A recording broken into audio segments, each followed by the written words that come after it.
பன்னிரு விழி அழகை முருகா பார்த்தால் பசி வருமா?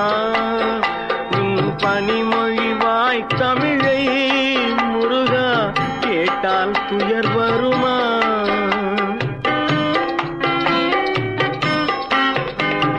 பன்னிரு விழி அழகை முருகா பார்த்தால் பசி வருமா?